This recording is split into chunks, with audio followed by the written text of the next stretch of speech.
Bueno, muchachos, ¿cómo están? Hoy vamos a trabajar y conocer algunas características del sistema inmunitario. Muy bien, comencemos. Entonces, el sistema inmunitario es el conjunto de elementos y procesos biológicos en el interior de un organismo que le permite mantener la homeostasis o equilibrio interno frente a agresiones que ya sean externas, de naturaleza biológica o físico-químicas. ¿Listo? Y también agresiones de tipo interno, ¿ok? Cuando hablamos de las agresiones de tipo interno, estaríamos hablando de elementos como las células cancerosas. Bien, el sistema inmunitario lo componen moléculas solubles en diferentes fluidos, sangre, linfa, ¿listo? Y también está constituido por células que las encontraremos en diferentes órganos y tejidos. ¿Listo? Estaríamos hablando principalmente de la médula ósea, el timo, el vaso, los ganglios linfáticos, ¿listo? Y el tejido linfoide asociado a las mucosas, ¿listo? Importantísimo hablar de la médula ósea porque en ella se desarrollan las diferentes células que se encargarán de la función inmune. Estaríamos hablando de elementos como los neutrófilos, los eosinófilos, los basófilos, los mastocitos, los monocitos, las células dendríticas y los macrófagos. ¿Listo? Estas células se movilizarán a través de la sangre y el sistema linfático hacia los distintos órganos y tejidos del cuerpo. Muy bien, continuemos. Hay diferentes niveles de respuesta inmunitaria. Algunos elementos de respuesta son invariantes en el tiempo y se agrupan en la denominada respuesta inmunitaria innata, también conocida como natural o inespecífica. Y alternativamente los elementos capaces de memorizar los microorganismos o estructuras que causan enfermedades se organizan en la respuesta inmunitaria adquirida, también conocida como adaptativa o específica. ¿Listo? Los elementos de la respuesta innata están presentes prácticamente en todos los seres vivos, incluso los sencillos organismos unicelulares como las bacterias, que son procariotas, poseen sistemas enzimáticos que los protegen contra infecciones virales. Otros mecanismos inmunitarios básicos se encuentran en eucariontes, plantas, protistos, peces, reptiles e insectos, así como en mamíferos. Entre estos mecanismos encontramos péptidos antimicrobianos llamados defensinas. La fagocitosis también es otro mecanismo que realizan los neutrófilos y los macrófagos como parte de la función inmunitaria. Respecto a la respuesta inmunitaria adquirida, esta permite que los vertebrados, como los humanos, tengan mecanismos de defensa más sofisticados, mucho más complejos, interconectados con los mecanismos del sistema inmunitario innato, de forma dinámica y a un plazo más largo. La unidad anatómico-funcional del sistema es el linfocito, las células que vimos con anterioridad. El sistema inmunitario se adapta con el tiempo para reconocer patógenos específicos de manera más eficaz, generando una memoria inmunitaria. Dicha memoria inmunitaria crea una respuesta desde la primera vez que tuvo contacto con un patógeno específico y puede proporcionar una respuesta mejorada a encuentros secundarios con este mismo patógeno. Este proceso de inmunidad adquirida es la base de la vacunación. Vuelvo y repito, estamos hablando de la memoria inmunitaria. A continuación veremos entonces un cuadro de resumen acerca de los dos tipos de niveles en las respuestas inmunitarias, la inmunitaria adaptativa y la inmunitaria innata. Aquí encontraremos que, por ejemplo, la respuesta a nivel innato no es específico, mientras que a nivel adaptativo sí lo es. ¿Listo? La inmunidad innata solamente responde a patrones moleculares asociados y es muy general, mientras que la adaptativa responde a antígenos específicos que presentarán los patógenos. ¿Listo? La inmunidad innata, la exposición conduce a una respuesta inmediata, mientras que la adaptativa se demora. ¿Por qué se demora? Simple, por la generación de los anticuerpos. ¿Listo? Comparten ambas que la inmunidad está mediada por células y por componentes humorales. La inmunidad innata entonces no tiene memoria inmunológica, mientras que la inmunidad adaptativa sí la tiene y es de por vida. ¿Listo? Además, otra diferencia es que la inmunidad innata está en casi todas las formas de vida presente, mientras que la inmunidad adaptativa solamente la encontraremos en los vertebrados de tipo mandibulado. Bueno, continuemos entonces hablando de la inmunidad eh, de la inmunidad natural inespecífica o también conocida, ¿listo? Como la innata.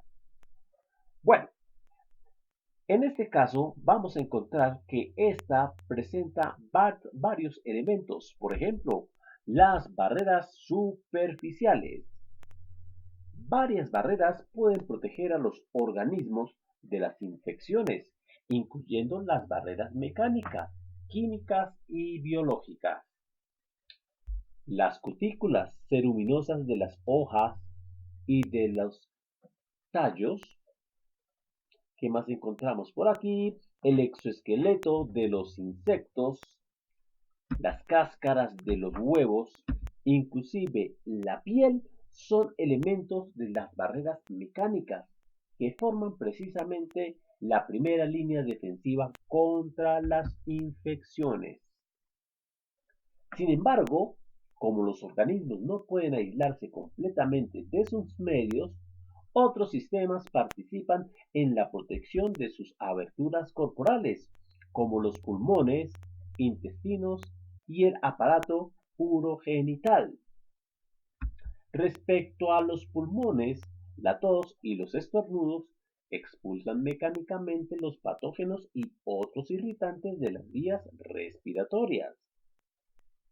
La acción limpiadora de las lágrimas y la orina también expulsan patógenos, mientras que las mucosidades secretadas por los aparatos respiratorio y gastrointestinal sirven para atrapar y destruir microorganismos.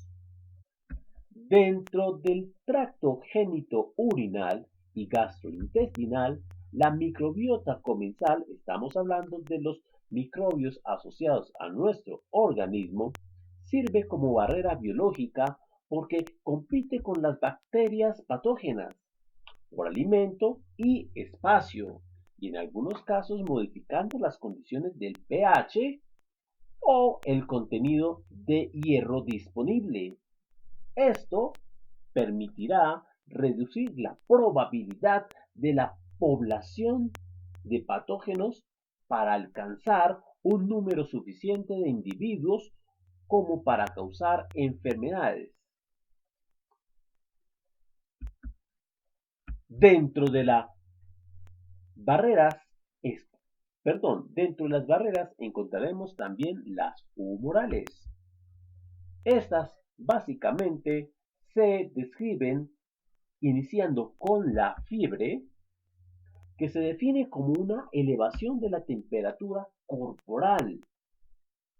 Es en realidad una respuesta de protección ante las infecciones o lesiones y es considerada como una estimulación del sistema inmunitario del organismo.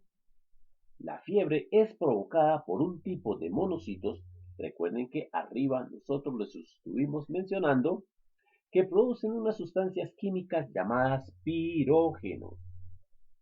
Sin embargo, las infecciones no son la única fuente de fiebre. A menudo no puede ser la única respuesta inmunológica. Por lo general, la fiebre tiene causa obvia como una infección provocada por algún virus, bacteria, hongo o protista, o algún tipo de cáncer, una reacción alérgica, trastornos hormonales, ejercicio excesivo, enfermedades autoinmunes, la lesión del hipotálamo. Recuerden que el hipotálamo es una glándula endocrina encargada de regular la temperatura del cuerpo, o por la excesiva exposición al sol. También vamos a encontrar la inflamación. Esta es una de las primeras respuestas del sistema inmunitario. ¿Listo? Los síntomas de la inflamación son el enrojecimiento, la hinchazón y el calor. El enrojecimiento es causado por el incremento del flujo de sangre en el tejido afectado. La hinchazón se debe a la acumulación de células del sistema inmune, las cuales a su vez liberan diferentes sustancias para atacar el patógeno y para continuar reclutando otros leucocitos. Y el calor se genera por el exceso metabólico de algunas células que están en acción. Y como tercer elemento de las barreras humorales encontraremos el sistema del complemento. Este es una cascada bioquímica que ataca las superficies de las células extrañas. Contiene más de 20 proteínas diferentes y recibe este nombre por su capacidad de complementar la destrucción de patógenos iniciada por los anticuerpos inicialmente. Valga la redundancia, pues, de esa expresión. También vamos a encontrar las barreras celulares. En las barreras celulares encontramos a los leucocitos, las células blancas de la sangre, también denominados glóbulos blancos. Actúan como organismos unicelulares independientes y son el segundo brazo del sistema inmunitario innato. Los leucocitos innatos incluyen fagocitos de tipo macrófago, neutrófilos y células dendríticas. También encontraremos los mastocitos, ya los conocemos, los eosinófilos, los basófilos y las células asesinas naturales. Estas células identifican y eliminan patógenos, bien sea atacando a los más grandes a través del contacto o englobando a otros para así matarlos en un proceso de fagocitosis.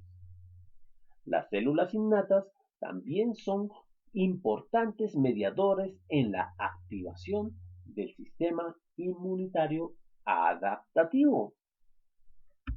Veamos entonces qué pasa con el sistema inmunitario adaptativo. ¿Listo? Entonces, recordemos que la respuesta inmunitaria es mayor.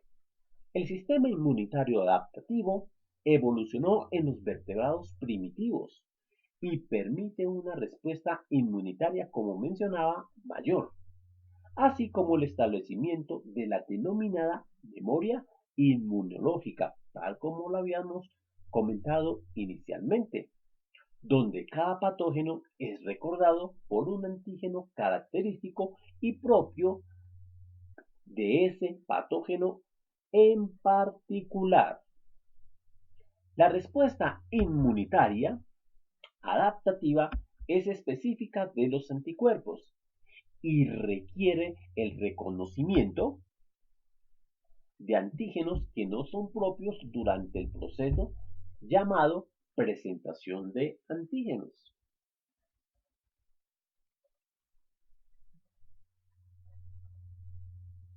Las células del sistema inmunitario adaptativo se conocen con el nombre de linfocitos también.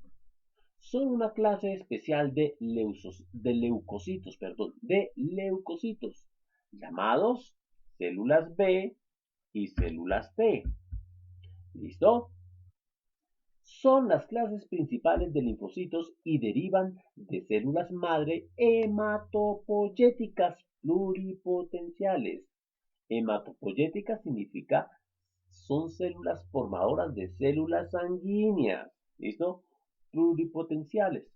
Pluripotenciales significa que se pueden transformar en cualquier tipo de célula. ¿Listo? ¿Ubicadas en dónde?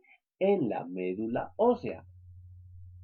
Las células B están involucradas en la respuesta inmunitaria humoral, mientras que las células T lo están en la respuesta inmunitaria mediada por células. En las células T encontraremos los linfocitos T citotóxicos, que son un grupo de células que matan células infectadas con virus y otros patógenos, o que están dañadas o enfermas por otras causas. Al igual que las células B, cada tipo de célula T reconoce un antígeno diferente. También encontraremos los linfocitos T colaboradores. Estos regulan tanto la respuesta inmunitaria innata como la adaptativa y, contribuyen a determinar qué tipo de respuesta inmunitaria ofrecerá el cuerpo ante un patógeno en particular. Estos linfocitos no tienen ningún tipo de actividad citotóxica y no matan a las células infectadas ni eliminan patógenos directamente. Lo que hacen ellas es controlar la respuesta inmunitaria, dirigiendo otras células para que lleven a cabo sus tareas. Los linfocitos B son los encargados de identificar los patógenos. Cuando los anticuerpos de superficie se unen a los antígenos foráneos específicos. Estamos diciendo foráneos, es decir, externos, que no pertenecen al cuerpo. Cuando el linfocito B se ha activado, ¿listo? Comienza a dividirse y su descendencia genera millones de copias del anticuerpo que reconoce ese antígeno. Estos anticuerpos circulan en el plasma sanguíneo y en la linfa. Se ligan a los patógenos que portan esos antígenos, dejándolos marcados para su posterior destrucción. ¿Listo? Por activación del complemento o al ser ingeridos por los fagocitos.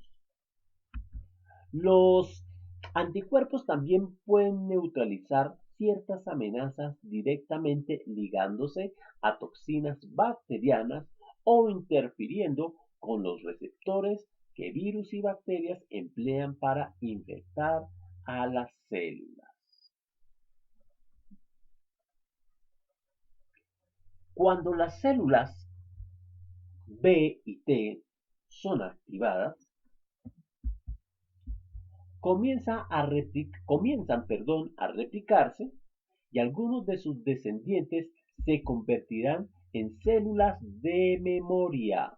¿Listo? Células de memoria con un largo periodo de vida.